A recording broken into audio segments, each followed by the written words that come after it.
Working Cows Podcast, episode 383. This episode is brought to you by C90 Ocean Minerals. Welcome to the podcast that gives producers a platform to discuss and share paradigm-challenging practices. Practices that have increased the effectiveness of their operation and the joy that their families have received from this lifestyle.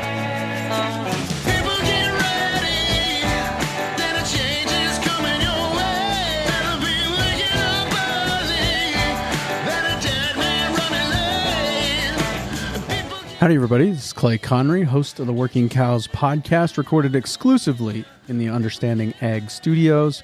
And this episode is brought to you by C90 Ocean Minerals. C90 Ocean Minerals, the leading mineral and trace element sea salt for your herd, is now available nationwide at Tractor Supply Company. We're excited to bring the incredible benefits of our mineral-rich sea salt to more farmers and ranchers across the country. To find your closest Tractor Supply location, visit us at c-90.com/tractor today. Trouble with flies? Select stores also carry C90 mineral salt with garlic for fly control. Learn more today at c-90.com/tractor. Very excited to be joined today by Alex Russell. Alex is a rancher, a farmer, at Chucktown Acres in Charleston, South Carolina, and he was a guest, a panelist on the recent Regenerative Legacy Summit hosted by Jared Sorensen, and very, very good presentation that he shared on direct-to-consumer marketing there. And I really wanted to give him an opportunity to flesh that out and just pick his brain a little bit and learn from him about the way that he thinks about those things, because he's obviously thought a lot about it. So, Alex, thanks for joining me today on the Working Cows Podcast. Welcome. My pleasure to be here, Clay. Thank you. It was fun to see you share at the Regenerative Legacy Summit. Jared Sorensen, he did a great job of organizing that and just stacking in a bunch of different presenters. And it was striking because everybody comes in with these slick presentations and they're in their office and they're firing away. And then here comes Alex draped over the tailgate and just 30 minutes of nonstop gold nuggets about direct marketing. Because the day hadn't gone exactly to plan at Chucktown Acres. Am I right?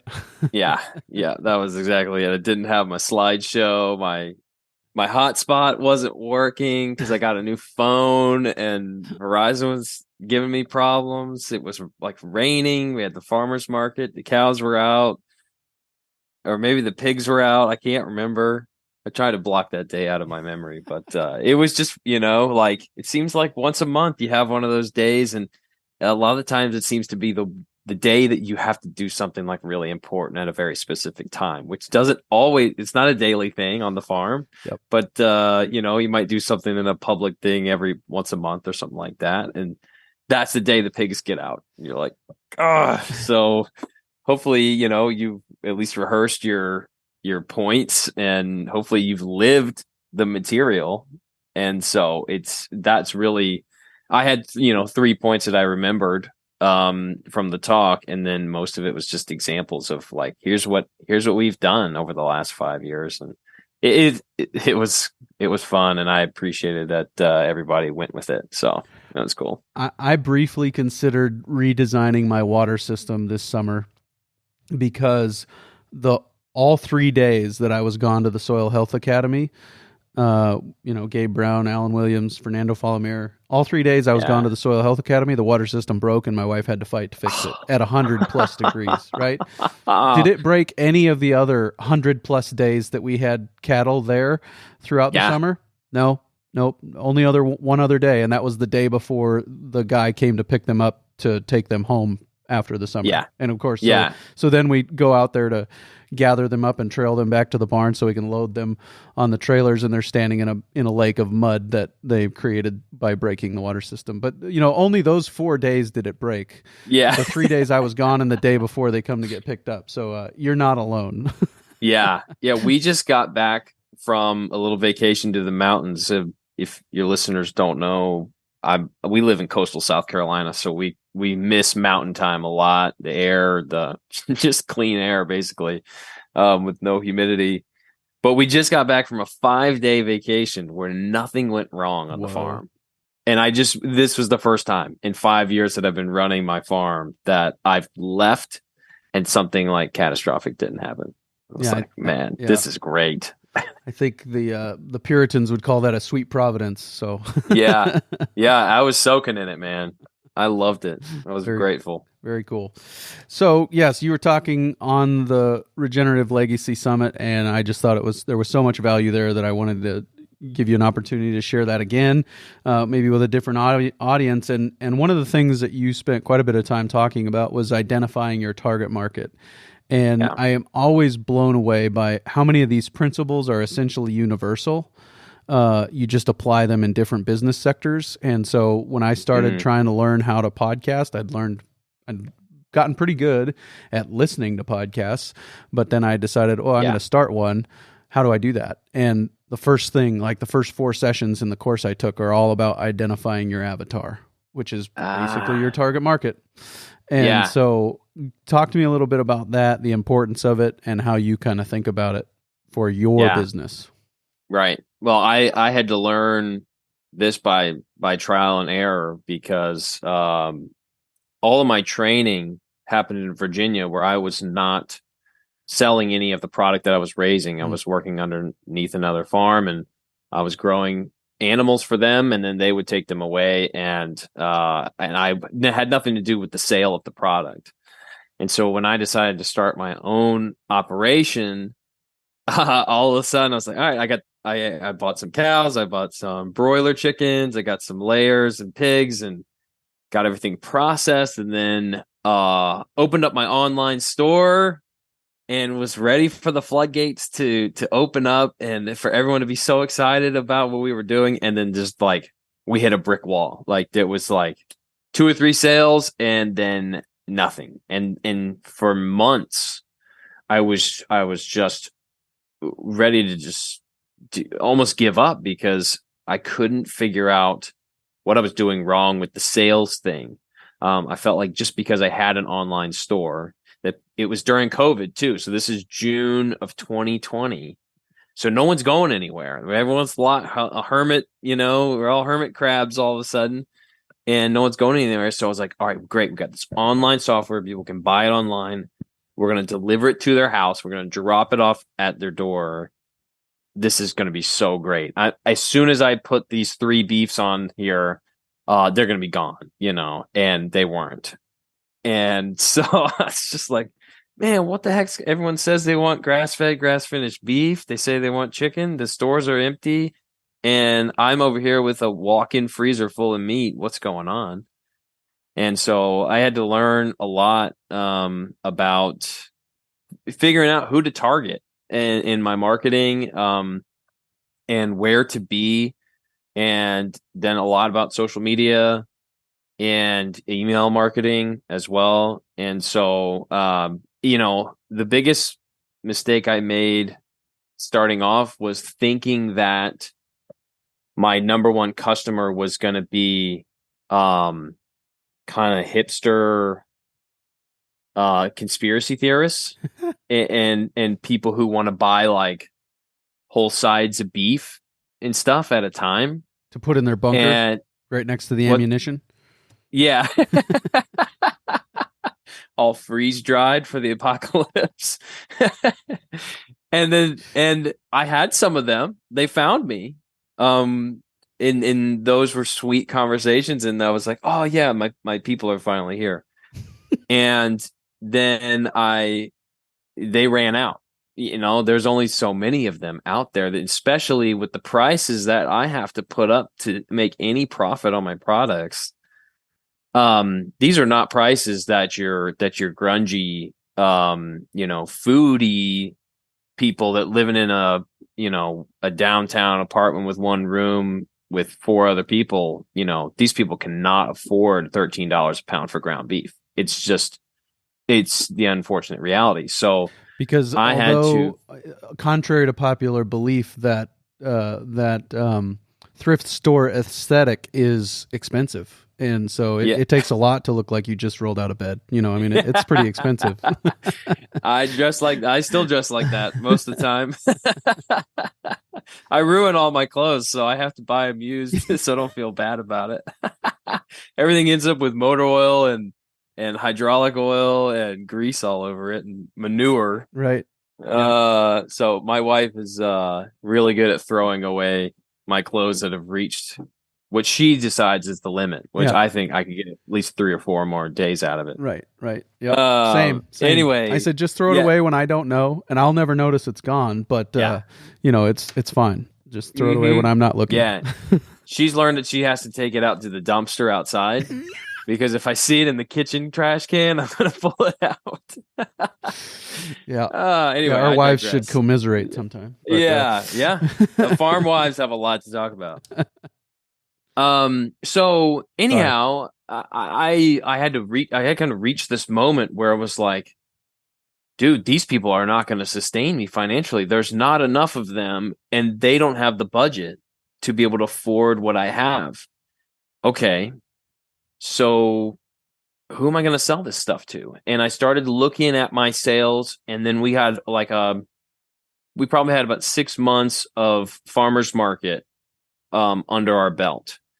And we were at a really good farmers market. This was kind of a lucky situation because this one farmers market had 2 meat vendors at it before, and one of them had stepped down in 2019. So here we are, 2020. They delay the opening of the farmers market because of COVID, but we get in there in like July or something like that, and I start selling pasture-raised chicken and grass-fed beef and eggs to these people.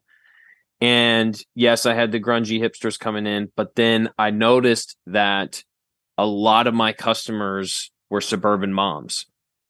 They usually brought their kids to the farmers market. They usually had one in a stroller or walking beside them. Young kids, 3 and 4-year-olds. And so I just kind of took the approach of like, okay, I just need to kind of like pay attention to what's happening. I'm here. I've got the product. I'm trying to do some social media stuff. I'm trying to be present at farmers markets and have good conversations with people, tell them about why regenerative is important, why what we do is important. And I really tried to hold on to my customers for a little bit longer than what they were comfortable for in a conversation in person, just because I needed to gain some input out of them. You were the market research department. I was. And I found out if you're at a farmer's market and you have people at your stall, it's a lot less intimidating for person number 2 and number 3 to come up and check you out. We could do a whole course on farmers market psychology. And it's just there's so much there that I've just learned from observations there. I had one guy beside me. Our market's on Tuesdays, so this was 2 days ago. He had he's next to me, but he had his table about 5 feet back from the line, where my stuff is all out front, like kind of screaming, like, "Hey, you want this?" His stuff was way back because the angle of the sun. And I was like, "Look, Larry, I got to tell you something, man. You got to get that table up there. I know it's in the sun, but you're creating a vortex of doom right here. And this 5 feet will act like an iron dome around your station." And he didn't move his table, and he barely had any customers. And I was like, all right, next week, you should get that table out there just a little bit further. Anyway, I found out that for me, my number one customer was suburban moms. Usually they're either working moms or stay-at-home moms, but they bring their kids with them everywhere. And you can kind of tell that they are doing this. By this, I mean shopping with me, spending the extra money on my products. They're doing this because something is going on in their brain that says, I have some offspring. I need to give them the highest quality, safest food possible. Like, I don't care what it costs. I don't want microplastics in there. I don't want a bunch of antibiotics and artificial hormones in the meat. Like, I want the cleanest possible food, the most nutrition for my child. And so I started it didn't take a ton of adjusting because I was basically, my marketing was basically just telling people what we do. It wasn't very complex, and I didn't have like paid advertising that was targeting certain groups. So I've avoided that as much as possible. So I just had to change a little bit of the phrasing that I did in my market to connect with what does a suburban mom care about? You know, she probably doesn't care that you do daily pasture rotations in different paddocks. She probably doesn't care about what kind of hay you're feeding, whether, you know, for us, it's either coastal or Bahia or crab. She probably doesn't care if you're supplementing them with alfalfa or not. Like, these are stuff she doesn't care about. She cares about, are you regenerative? Are you sustainable? Are you local? And then the big one is we just say chemical free. Like, we don't spray anything on these pastures, and we don't do any crazy chemicals with our cows. We actually don't vaccinate or medicate. I know some people can't do that depending on where you are. So, you know, especially with black leg being a big thing, but we've been able to get away with 0 vaccinations. And that is really, really stinking important to these people. As far as the beef goes, grass-fed, grass-finished was what they really, really cared about. So I kind of learned that these people are learning from documentaries, books, podcasts, and they take it on personally for themselves in the way they shop. And I just need to match their expectations with what they want. And thankfully, I have what they want already. You know, I didn't really have to change a lot. I wasn't grain feeding already. I wasn't doing any feedlots or anything like that, God forbid. And so, you know, none of my animals are on concrete. Like, you know, I didn't have to really change a lot because I was reading the same books that those suburban moms were reading. So our values were aligning there, which was great. I just needed to emphasize words differently. Let's take a quick break and hear a word from our sponsor today, C90 Ocean Minerals. C90 Ocean Minerals, the leading mineral and trace element sea salt for your herd, is now available nationwide at Tractor Supply Company. We're excited to bring the incredible benefits of our mineral-rich sea salt to more farmers and ranchers across the country. To find your closest Tractor Supply location, visit us at c-90.com/tractor today. Trouble with flies? Select stores also carry C90 mineral salt with garlic for fly control. Learn more today at c-90.com/tractor. It even went so far as to give her a name, right? I mean, yeah, and Suburban these different, Sally. Yep, and these different sectors or the different populations you're marketing to, each kind of have their own name and approach to marketing to them, right? Yes, yeah, absolutely. So Sally's my number one.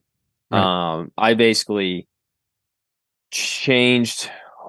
Next, I was going to talk about cut sheets because I was also needing to adjust the way that our products were processed. You know, I'm like a big whole chicken guy where I really want these people to buy whole chickens and learn how to cut it up themselves. And I you know, that's something that my hipster foodie friends would do because it's a great economic savings. But my suburban moms didn't care. They wanted chicken breast and thighs.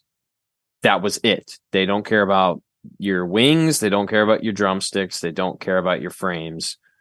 They just want breasts and thighs. And so I just started adjusting my expectations of my customers and raising the prices to be able to cover you know, the extra costs, because my processors cost, you know, it's another $250 per bird to break it down, which when you're bringing in 300 birds at a time, it adds up pretty quickly. So then my beef cut sheets changed a lot too. I wanted to try to get a bunch of unique cuts, chuck eyes, terrace major, flat irons, and like a bunch of different cuts that I find really interesting. Eye of round, because we like Vietnamese food, so it's a lot of eye of round and that kind of stuff. And I found out these people do not care about that. They don't. They want hamburger, and they want filet and ribeyes and strips. I think that is a really good point, that we oftentimes market to ourselves rather than marketing to our customer. Yeah. Because I'm the scrappy foodie, where I would love to buy like a whole loin off of a pig and break it down myself. But my customers are very, very different from that. So I had to really adjust my expectation of what do they want. I had to start putting myself in their shoes and figuring out how they want this stuff delivered to them. Up to and including thinking about their schedule and the amount of time they have to prepare this meal. And, oh, wait, I forgot to thaw out the ground beef or whatever it is, and now I've got these people are looking at me and they want to eat before we go to soccer practice. And what am I going to do? Yes. Yep. So I we started doing probably 40% hamburger, 50% hamburger coming back off these guys. People were saying that they wanted organ meats in their diet, but they hate the taste of organ meats. So we created a blend that has 25% liver and heart in the hamburger. And all of a sudden that started selling really good, because these, a mom could thaw this out and she knows she's getting like an ounce of liver and an ounce of heart in this pound of ground beef, maybe even more, maybe 2 ounces. And she's making meatballs for her 2-year-old. And now her 2-year-old is getting half an ounce of liver and half an ounce of heart for dinner, and they had no idea. And that was way more important to them than I thought it was going to be. And so I get people coming back for stuff like that all the time. So I had to, number one thing was I just had to pay attention. So we started paying attention to what these people wanted. And we realized that they also shop on a weekly basis. These people are not super long-term thinkers. They're kind of like, we've got 2 little kids, so we know what it's like. Like, it's kind of a survival mode a lot of the time when you've got a 6-year-old and a 2-year-old. Everything's kind of crazy. Like you said, you forgot to thaw the stuff out. So hopefully you have some meat in the freezer that's easy to thaw out, and you don't have to make a chuck roast at 4 p.m. And so we started creating a subscription for our customers, and we based it solely on what these suburban moms were going after. And we realized they love what we have, but they're so busy that they have a really hard time remembering to order from us ahead of time. So we needed to do the remembering for them. And the only way that we could come up with that is either sell them a quarter beef, so it's there in their freezer, or even more unique to that suburban mom, let's create a subscription that comes to their house every week. They sign up for it one time, and then they've got a weekly delivery coming to their house every Wednesday for us. And they can rely on that. And we loved being able to do that because we make it a farmer's choice. So I get to choose what they want. So then my freezer inventory is working.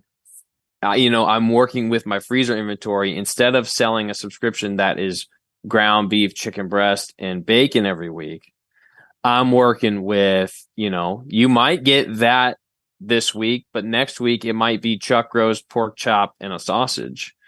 It might be wings and strip and like a pork tenderloin or something like that. So I can work with what I've got. And it turned out that these people, bless their heart, they don't really care what you bring them as long as you don't bring them something really weird. If you start bringing them eye of round, they're going to cancel on you.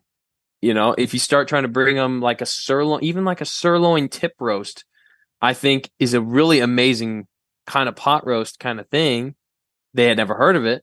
And so they were out. Like I literally had someone cancel for that. I had someone cancel because I brought them cube steak, which I'm like, come on. I grew up, cube steak was like every Sunday. So I ended up creating this subscription that really just focuses on easy to cook, but high quality stuff. And that's been our miracle potion for our business, for our revenue, because I don't have to rely on them to remember to shop with me. They just have to do it one time and it's going to automatically ring them in every time. And I get to bring them stuff. I get to work with my freezer inventory. As long as I don't give them anything crazy, they're super happy with what we have. And that's been a huge boost for us. Yeah. So then does the farmer's market become a lead generation tool for the subscription? Absolutely. Yeah. Yep. So when you go to the farmer's market, you get a flyer, you get a bag with the sticker or a stamp on it with our logo. We're just trying to do things to get the brand awareness built up. And so everything leads people to the website where they sign up for the subscription. Yeah. And I mean, our farmers market sales are great. Like people worth doing in its own right. Yeah. Yeah. I would still do it even if we didn't have an online store. But the cool thing is it seems like half of my customers don't care what they get. They just want our food. The other half do care and are very specific about what they want.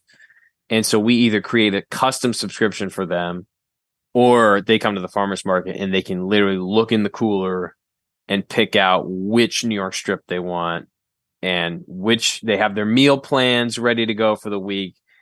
And so because we have that market, and we also opened up a farm store here on the farm, we can cover both of those bases there. We've got this mainstay of folks that keep us going week after week after week, and they never have to think about it. It's this base income that we know is going to come in.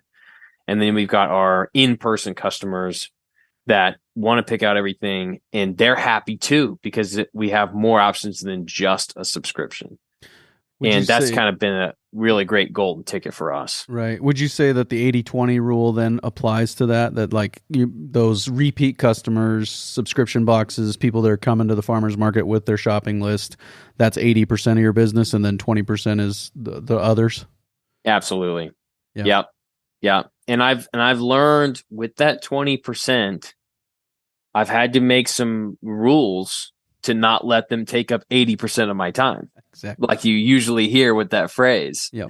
And so if I don't have what they want, I just tell them, too bad. I know a great guy 2 hours that way that does. And if you're looking for bone-in, skin-on chicken breast, maybe he'll do it for you. But I've got my people. I've come to learn what they want, and they want boneless, skinless chicken breast. So I'm not going to jump through a ton of hoops with my processor to ask them to make 5 birds with a bone-in, skin-on chicken breast. It's not worth my time. Yep. Yeah, and I'm a real people pleaser, so that's been a really hard challenge for me to be able to just tell people like, sorry, yeah, I'm just not going to do it. We sell all of our briskets in half. We separate the flats and the points because a lot of my customers have 2 kids and they're not big barbecuers. They just want to feed their family. So if they can get a 4 pound flat off of a brisket, they might even throw it in the crock pot, and it's no big deal. I got, probably 2 times a year, I'll have a real big barbecuer guy come in and say, I want a Packers brisket, and I'm just like, Sorry, I bet Costco has them, you know. Here's the pieces. You can assemble it yourself. Yeah. Yeah. If you get some meat glue, you could put these two together. But sometimes I just had to learn to say no, because if you let the 20% take up 80% of your time, you're going to miss out on 80% of your revenue. Yeah. And you start slacking on the people that really keep you going and really sustain you financially. It's really tempting for me to go back and open up another coffee shop. My wife and I owned a coffee shop for 10 years, and I didn't know anything about business. All we knew about that coffee shop is that our kids didn't have to go to daycare if my wife worked there from 6:30 to 9 in the morning. That's all we knew about that coffee shop. And I've learned so much over the last 7 years of doing this podcast about business and all those things that I would love to go back and just pay attention to some of these things and see how much better we could do at that. Try again. Yeah. Yeah, I know.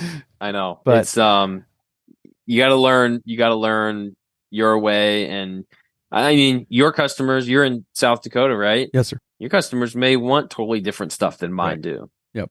And so I say all this with a grain of salt that, like, yeah, my customers really, really love chicken breast and ground beef, but yours might be into something else. Yep. And so you needing that flexibility in your marketing strategy seems to be super important. Yep. Identifying your target market, not Alex's, not Joel's, not anybody else, your target market, and serving them. I think that's, capitalism is ultimately loving your neighbor, really is what it is. You know what I'm saying? And so you're serving them. Not serving yourself, not having a really cool ribeye to put on Instagram necessarily, but serving them with what they want, what they need, when they need it, at the price that they're willing to pay. And I think that's an interesting discussion we should get to in a second. But what I wanted to ask you when you were talking about that is, you're managing your freezer inventory with these subscriptions. What are you doing with the rest of the stuff that doesn't fit into those buckets of, easy to cook and stuff they're familiar with?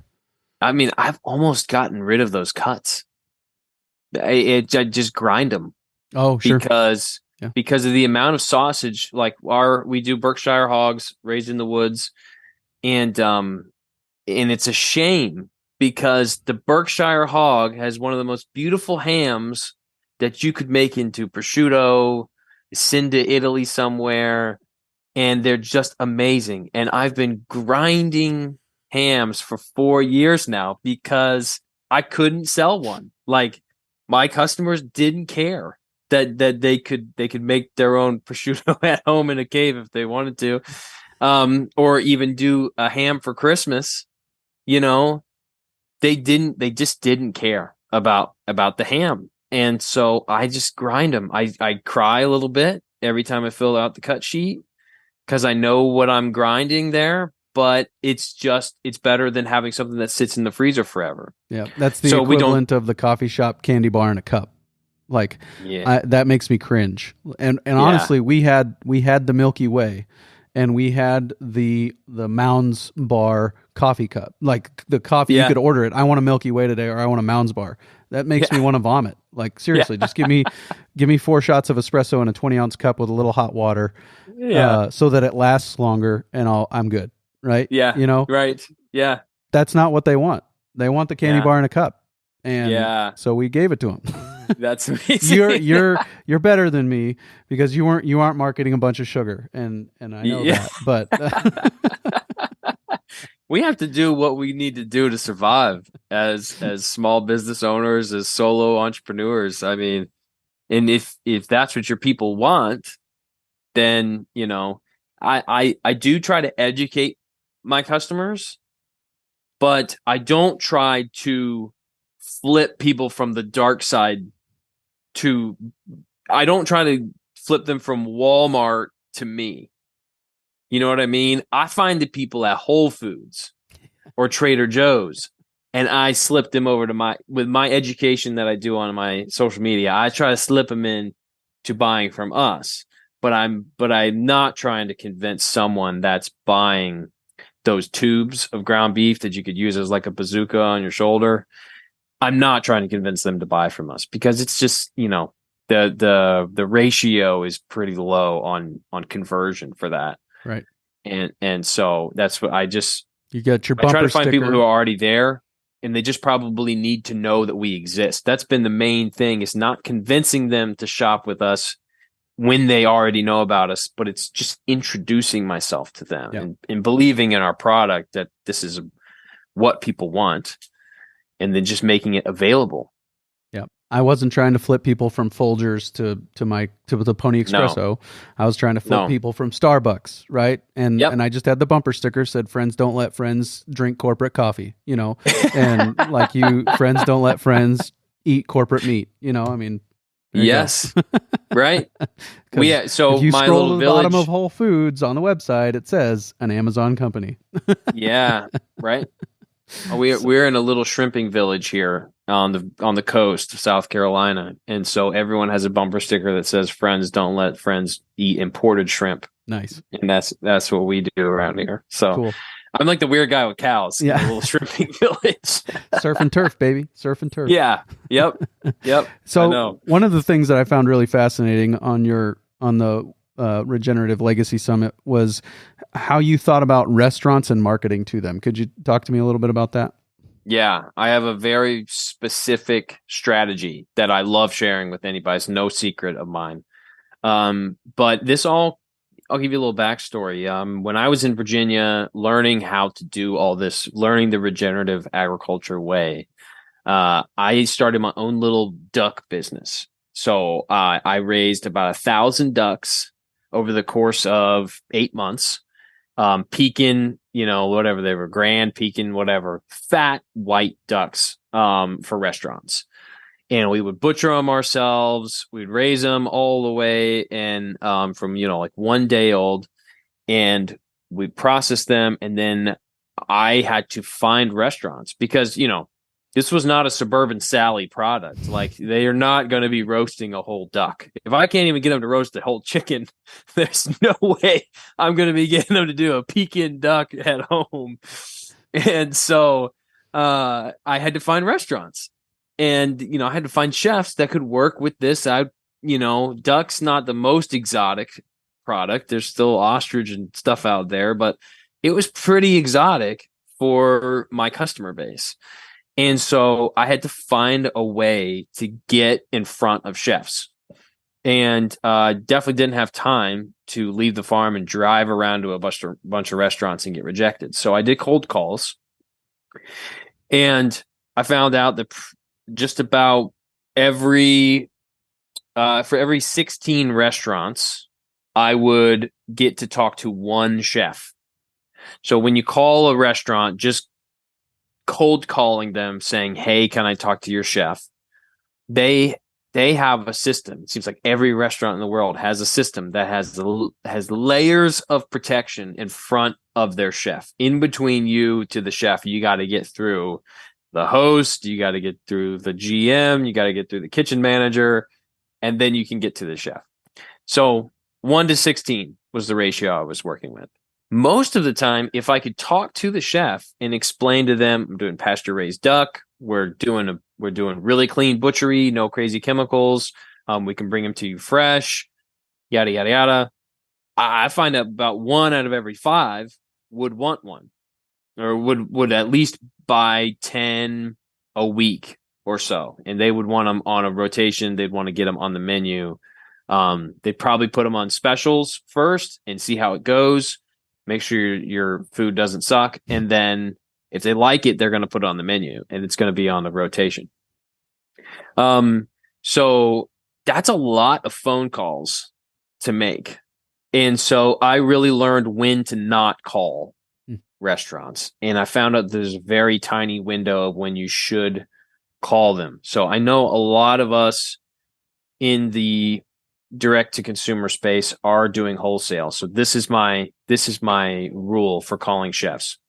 You call the restaurant Tuesday, Wednesday, and Thursday, and you only call them between 2 p.m. and 4 p.m.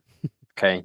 The chef's not going to be there in the morning, and he's not going to want to talk to you while he's doing dinner prep.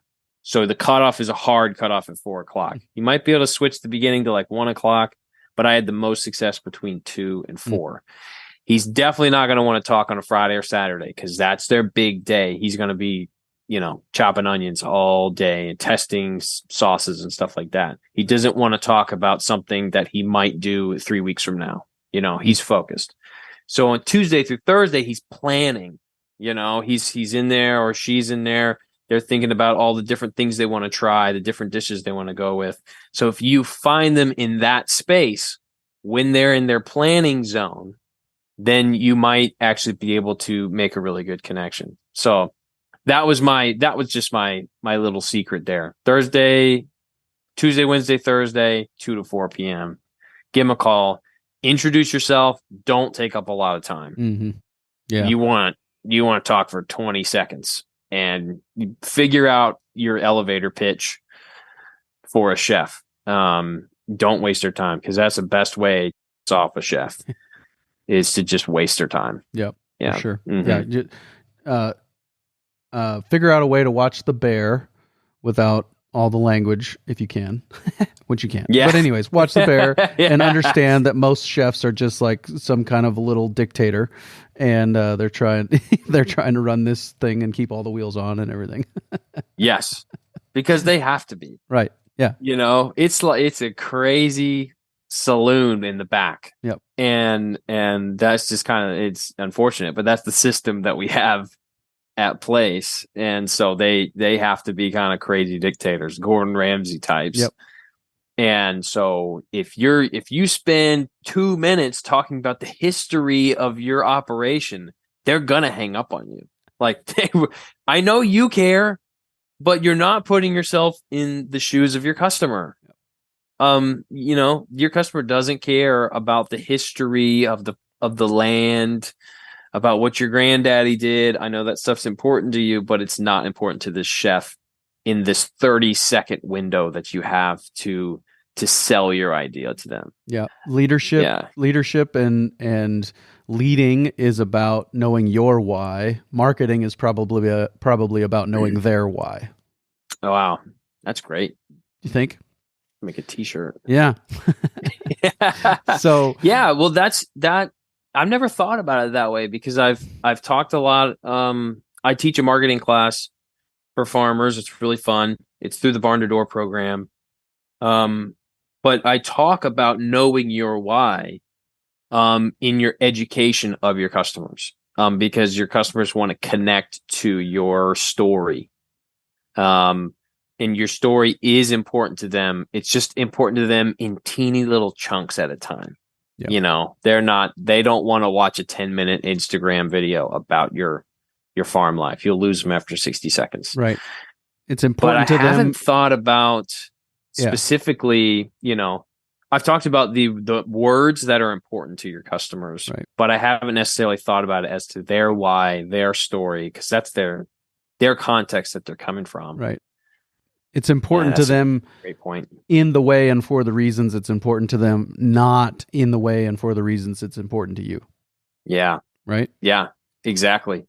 Yeah. So this is scheduled to be workingcows.net/383, the show notes page for today, workingcows.net/383. So I'm assuming there's a link we could send people to for the Barn to Door program that they could then get access to your portion of that. Yeah, I think it's exclusive to people who use the software. Okay. So I've thought a lot about starting my own, but I haven't yet. But the class is really fun. It's 3 weeks. It's an hour each week, and I get a new group every month. Nice. And but it's a blast. The Barn to Door program the Barn to Door software is a big part of how you guys built your subscription business, right? Which is now a big portion of your business. Yeah, it's all built on Barn to Door. Right. Yeah, it's great. It's basically Shopify for farmers specifically. And so, everything, there's not a bunch of stuff that you don't need on there, which I find with, whatever Wix and Shopify and those guys. Yeah. But they've just built everything you need, especially if you're doing home delivery or shipping. Super. I mean, I wouldn't be able to do what I'm doing without that software. Yep. So a couple of things I'd like to talk about as we point towards wrapping up is, first of all, pricing products. I mean, you talked about certain numbers for ground beef and other numbers for other products. And I think sometimes we get nervous, and I came to the conclusion, again, not to belabor the point of running a coffee shop, but I came to the conclusion in running a coffee shop that if you're not upsetting at least some portion of your customer base with your prices, you're probably not making money. Yes. Amen. Yep. I could not agree with you more. And the people that you're upsetting with your prices are in the 20% you shouldn't spend 80% of your time marketing to. The people who are happy to pay your prices are probably in the 80% who you should spend 80% of your marketing to. 100%. I just had this conversation with a gal at the farmer's market. She has 6 kids and she only wanted to buy chicken breast. And my chicken breast is $20 a pound. And she's like, how can your chicken breast be this expensive? And I said, well, it's kind of a long story, but when you break down the pricing and all the things I have to pay for to get this chicken breast in a package, and for me to make a 35% margin on this, it's $23 a pound. That's what it comes out to. And I said, here's the whole chickens right next to it for $6.50 a pound. Okay. You can get way more meat off of this chicken for the same price as basically the 2 breasts are the same price as the whole chicken. It's just a little bit under. The whole chicken is probably $26. The chicken breast is going to be $20, $21. And so I was like, if the price is the problem, then I have the economical route right here. But I sell out of chicken breast every year at $23 a pound. So I'm not gonna drop it down and do it for free. I can't do this for free. This works way too hard and consuming to do it for free. And so I'm unapologetic about my prices, but I understand that they're way more expensive than everyone else. I've just been able to focus in on customers who understand that and are willing to pay what we charge and appreciate what we do. I will say, with the caveat, we're not in a super high pressure zone. Coastal South Carolina is not very good farmland. So this is not Ohio, Missouri, Virginia. This isn't like prime farming land, so it hasn't attracted a lot of farmers. It's one of the main reasons I started my farm here. I know I can do Joel Salatin's methods anywhere, and so I knew I had the skills to go farm in one of the most challenging places to do it, with unforgiving climate. But I've been able to not have to deal with a ton of other competitors because of what we do. So when I talk to farmers that are dealing with a lot of pressure from other farms nearby that are direct to consumer, I encourage them to focus in on a single or maybe 2 enterprise system that you can get bulk discounts on your feed. You can start getting bulk discounts on your processing, make more contracts with different things. Instead of doing what I do a little bit of everything. I've only got 25 head of cattle. I've only got 30 pigs. I got 400 laying hens, and we do about 3,000 broilers. I'm just kind of dabbling in a lot of things, but I'm creating a full protein spectrum for my customers because I can. And it's what I love to do. And I love the ecology that comes about with mixing a ton of different animal groups on the same land. Yeah. Last thing I wanted to talk to you about before I let you go, but probably after we capture a little bonus content, if you got time. So I got time. I want to talk about some of the mentalities and misconceptions that you had to overcome as a direct marketer. And we've talked about some of that.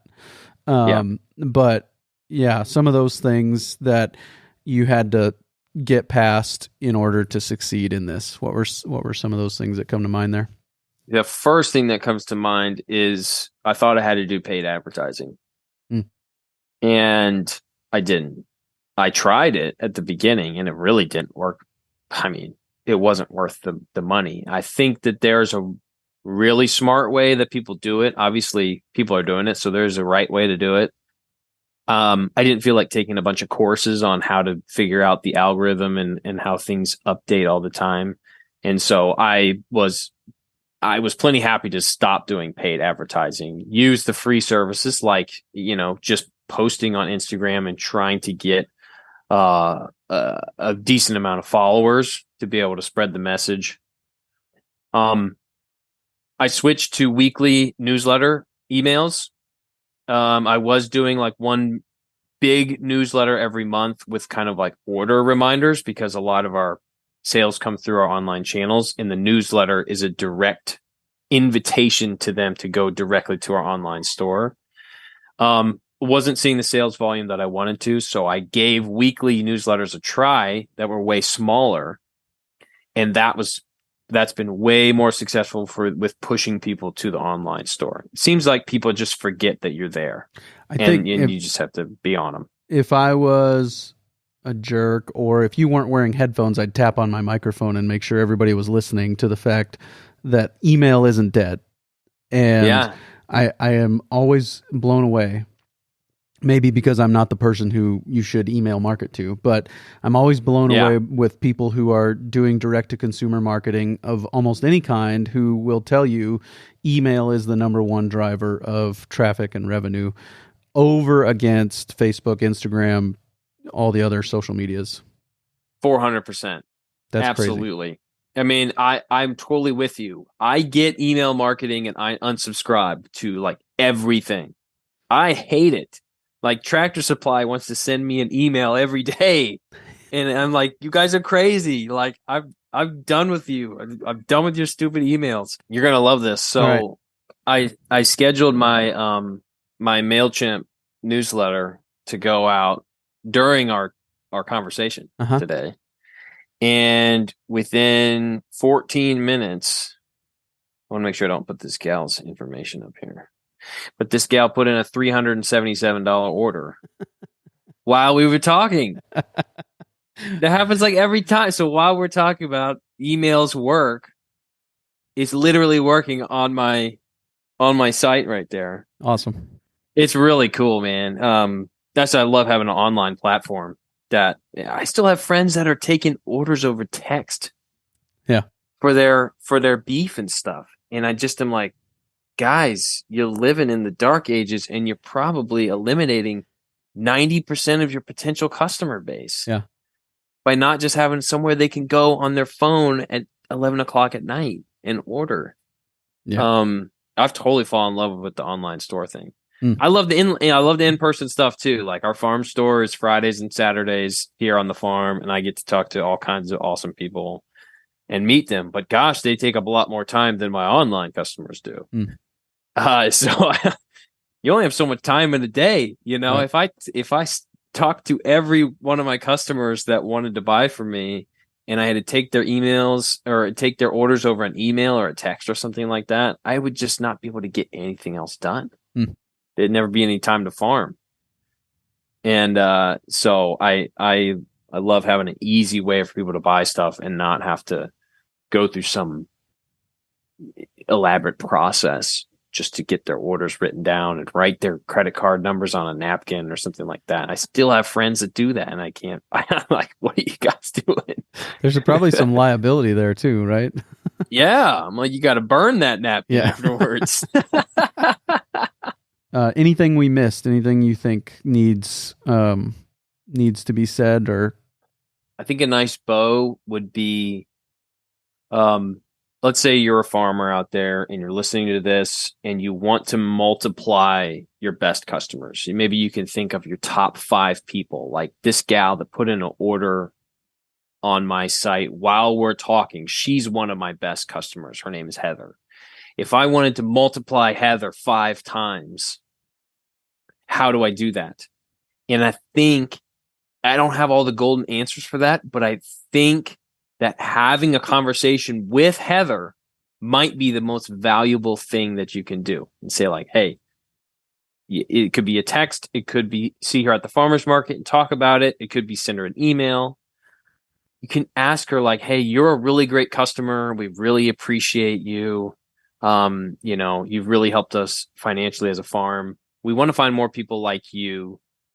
Do you know of groups? Are you a part of groups that we might be able to have access to, like a mom's group or a neighborhood group or something like that? Because it seems like a lot of my best customers kind of live in the same neighborhoods. There's like, I got this whole neighborhood thing going on where I don't even have to do a ton of deliveries all over the place because I've been able to lock into people. They're mostly people around our farmers market. And it really like the first neighborhood closest to the farm, which is 35 miles away. Those two neighborhoods alone basically are probably 70% of our business. And so if you can talk to the moms in that neighborhood, ask them, would you be willing to put up a post on your Facebook, an unboxing video or something? Or do you know ways for us to reach your friends that might be interested? And I think that conversation that you have alone will get you way more ideas than you could come up with on your own. So I would say pick your 5 best customers and have the conversation with them and say, I need to make more sales. I really appreciate you. Do you have any good ideas? And just see where that goes. Yep. What about once a month, taking one of those 5 best customers and saying, hey, would you invite 5 other couples and bring them out to the farm for a farm to table dinner? Yeah. Something like that. Love it. That kind of stuff goes a long way. And it'd be a free deal. Like, hey, this is a customer appreciation thing. It doesn't take very long with $380 orders to pay for 5 couples to eat a meal on the farm, Yeah, absolutely. Especially if I'm grilling that night. Right. Exactly. That's what I'm saying. Yeah, absolutely. Find people that have the means to be able to afford what we do and love the farm to table thing. They probably just don't know you exist yet. And they just need an introduction. And it might be an education opportunity too. Like, here's that cut of meat you've been scared of that I have a freezer full of. I'm going to cook it in front of you. You never knew what I could do with an arm roast, did you? Then you have to invite them 6 hours earlier to see you put it in. Yeah, right. Like, yeah, here's a video of me doing the sous vide for 8 hours. Yeah. Oh, man. Alex, very good stuff. Really appreciate it. And I would encourage people that are into the direct marketing thing to check out the barn to door deal, just so you can hang out with Alex for an hour for 3 weeks, right? Yeah, that would be fun. Our class is a hoot. It's usually 20 folks each month, and we have a great time. Yeah. Nice. Yeah. If you guys want to reach out to me, I don't have any personal social media stuff. We didn't even really get into this, but I just have my business accounts. So Chucktown Acres is the name of my farm. And so I'm in control of all those accounts. So if people want to reach out to me with more questions and stuff, just find me Instagram, Facebook, Chucktown Acres. There's only one of me. So nice. Yeah. Yeah. And we'll have links to that in the show notes page today, workingcows.net/383. So Alex, sweet. Thanks for your time today. Awesome. Thanks, Clay. Very good stuff there with Alex. Obviously a wealth of experience and knowledge that he has gained from doing these things. He's an actual practitioner, so I really appreciate the opportunity to learn from him. Lord willing, coming up this week, I'm going to release my talk from the Regenerative Legacy Summit. I gave a talk on biblical stewardship. When we talk about biblical stewardship, what do we mean by that? And so I want to share that with you and let you have an opportunity to hear it and react to it. And be curious to hear your feedback on that. So Lord willing, that'll be out Friday as episode 384. And then very excited to share with you on episode 385, a recent conversation that I had with Jeremy Sweeten and Kent Solberg. Hope you all are taking advantage of what I am calling the smartest week in agriculture, with all kinds of great schools going on this week, and would love to hear your feedback from any of those if you attended. So until then, we'll see you next time with another episode of the Working Cows Podcast. We invite you to visit workingcows.net to subscribe to the show via iTunes or Stitcher. You'll also find detailed show notes pages, resources from our guests, and the industry leaders who have influenced them. For more ideas on putting your cows to work for you in a more profitable way, tune in next week.